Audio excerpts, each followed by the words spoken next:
Not showing. Okay, so what up, street dogs? There, Kim. All right.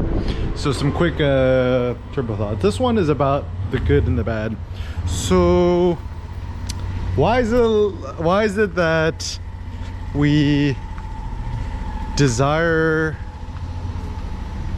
the good in life without the bad? And also, is it possible to have the good without the bad? So some thoughts. So some first thought is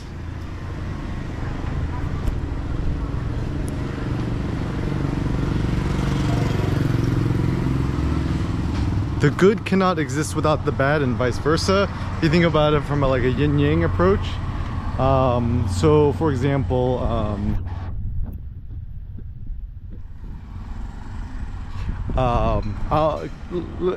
coffee is an example, right? So coffee has extremely great upside, right? Like more vigor, more power, more energy, more focus, more elevated thoughts, whatever. But also a huge downside, you know, coffee, caffeine dependency, the days that you don't have coffee, really extremely bad headaches, kind of migraine, muscle tension, overall lack of vigor and stuff like that. You know, sleep restlessness and stuff like that. But for me, you know, assuming that life is more interesting when it's dynamic, it's better. I mean, my thought is the best life is a life with extreme highs and extreme lows.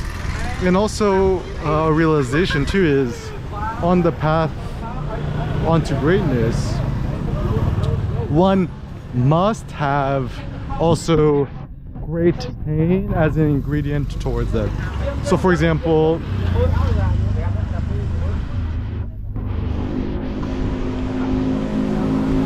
the greater social risks you take, the greater the chance that you're going to offend somebody or you're going to feel bad or whatever. And also same where with business ventures, right? The greater you attempt something insanely epic, also the greater chance for you to have a massive failure, right? So even Elon Musk, the reason why Elon is so admirable, this a lot of people don't get, right? I think it's good to read his read the biography on him. I forgot the guy who wrote it, but anyways, he put his own like skin in the game, his own money in the game, where after he sold PayPal, I don't know, did he make 20 million, 200 million, whatever? He staked like pretty much all of his money on Tesla and SpaceX. And even when they were doing the SpaceX test flights or whatever, he essentially, well, he had like 2 or 3 test attempts, and then essentially on the last attempt he essentially ran out of money, and somehow he was able to miraculously scrap together a little bit more money for the final launch, which succeeded, which made him you know, at least not going to bankruptcy. So I mean, for myself, I'm not 100% interested in staking my entire 100% my net worth into an uncertain business venture. That's not really my personal ethos. Even for me, right? Like, I think one thing I'm starting to realize too is, I mean, certainly it's always changing, but my initial impetus in life, especially as a kid, where like I never cared for money and stuff like that. It was just like I always I imagine, right? It's like if I could have a job that I got paid $100 an hour, $200 an hour, $300 an hour, I would just work 1 hour and just chill for the rest of the week, right? And for me, what was more interesting was my dream was to have a life of travel, to go abroad, to not have a 9-to-5 job, not work for the man. And I'm quite happy I achieved my life goal, but sometimes you kind of forget what your initial impetus was. And even now, right, like, man, dude, I spent like the last few days kind of doing a mild detox from coffee, not 100%, but greatly reduced caffeine intake. And it certainly was a very arduous experience, in which, man, there's like some parts it's like I'm in so much pain, right? I'm like, am I dying? Fortunately I'm not. And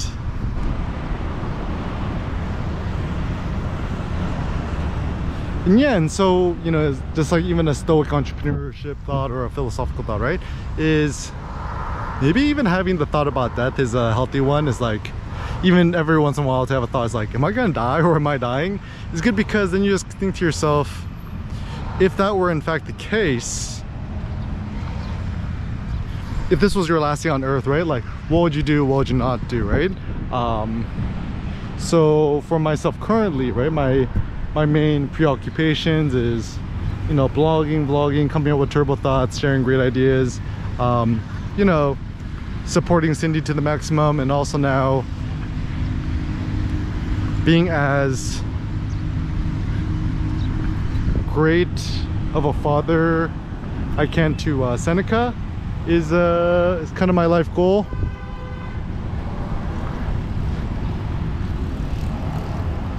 And essentially trying my best to live every single day to the max, right?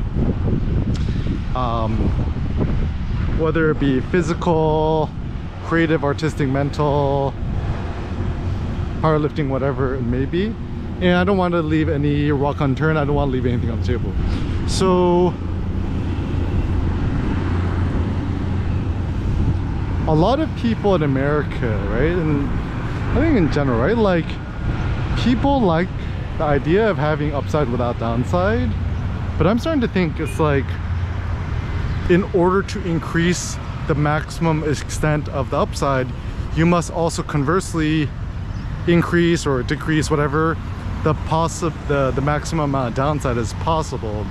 So even if you think about greatness, right, like if you want to become insanely great, like even Elon has a funny quote, it's like, what's it like being an entrepreneur? It's like chewing glass and staring into the abyss. And when people are like, oh, everyone wants to be you, Elon is like, no, you don't want my life. And also I do think that's a wise thing, where you're at a certain point in which you do not desire anyone else's life but your own. Like once you get that fully in the ground, and then you don't want to become anyone else but yourself, consider yourself advanced or blessed, because that's the ultimate. Like for me currently, myself, Eric Kim, I mean, the only people I really look up to is like what, Steve Jobs, Kanye, Elon Musk. That's pretty much it, right? But I would never want to be any of them. Like there are certain traits of theirs which inspire me and I want to emulate. However, I like being me, right? I like the way I look, I like how strong I am, I like my height and so forth. And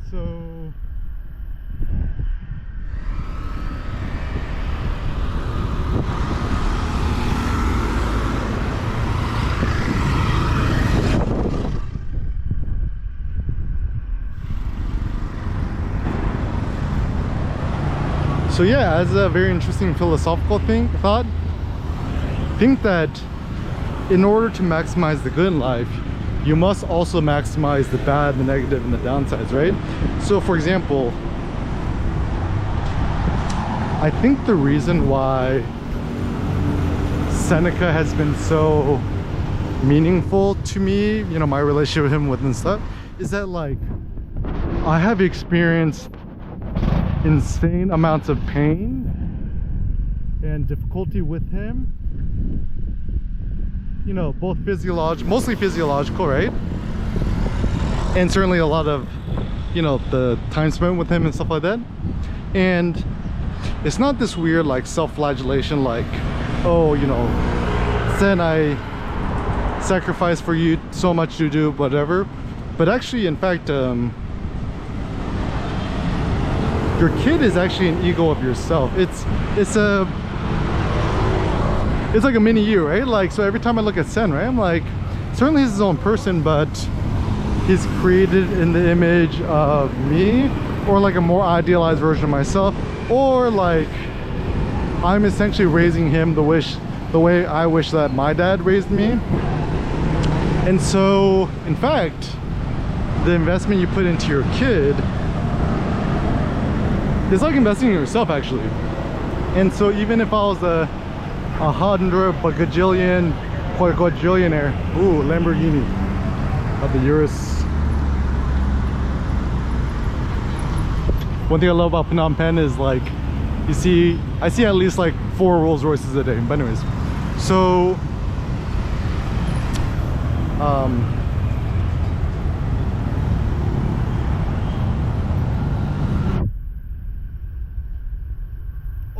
even if I was a quadrillionaire, right?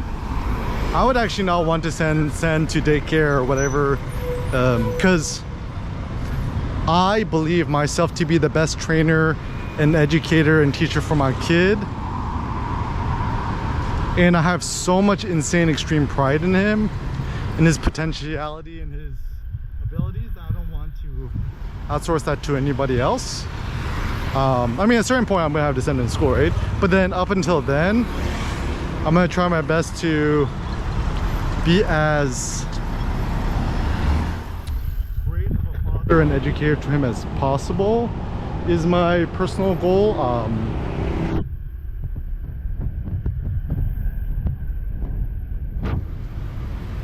Man, even think about that makes me a little emotional. But anyways, so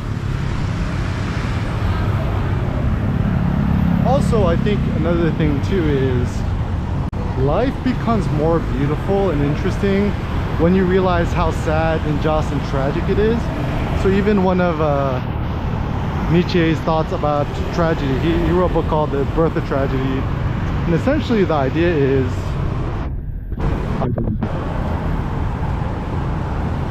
tragedy is not a tonic of catharsis. Rather, tragedy is kind of a stimulus to life. Is that in spite of all the tragedy we may experience in life, life is still so beautiful, and tragedy is actually what elevates us and makes our life more beautiful. And I kind of like the idea. And so even with, you think about the most interesting people, right?